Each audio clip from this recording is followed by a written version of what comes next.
May sasabihin ako magandang balita. Unti-unti ka na bumabalik sa dati. Di magtatagal, lilipat ka na sa normal na kwarto. Tapos pwede ka na umuwi sa bahay para makasama mo ang anak mo.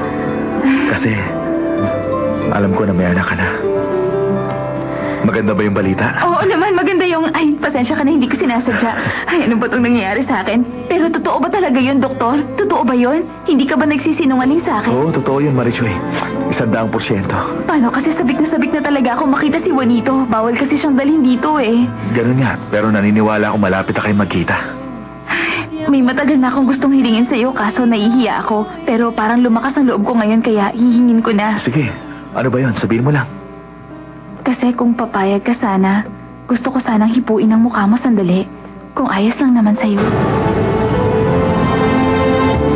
May kasalanan sa akin si Juan Miguel. Hinalay niya ako, Ma'am Cecilia. Anong pinagsasabi mo?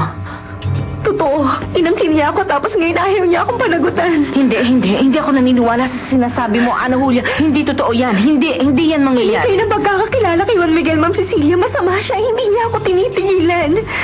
Pinagbantaan niya akong ilalayo niya ako kay Marichoy kapag tumutol ako sa mga ginagawa niya.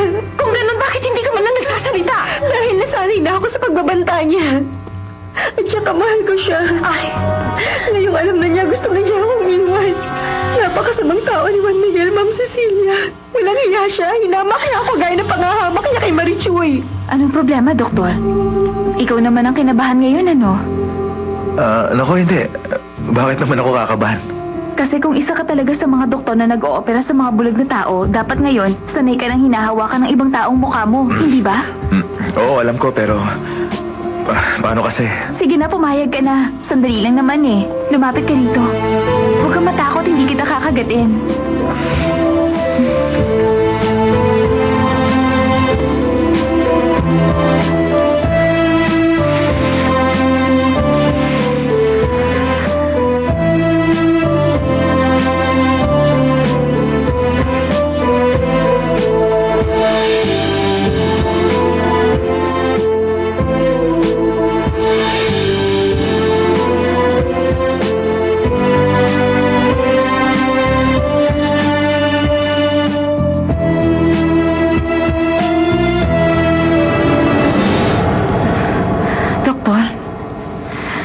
Dr. Cisneros? Bakit? Ano yan? Sino ka ba talaga? Ikaw ang magsabi.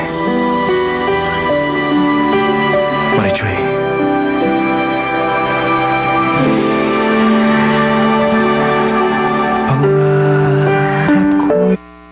wala nang pagsakit ng ulo mo. Matinding parusa ang daranasin mo.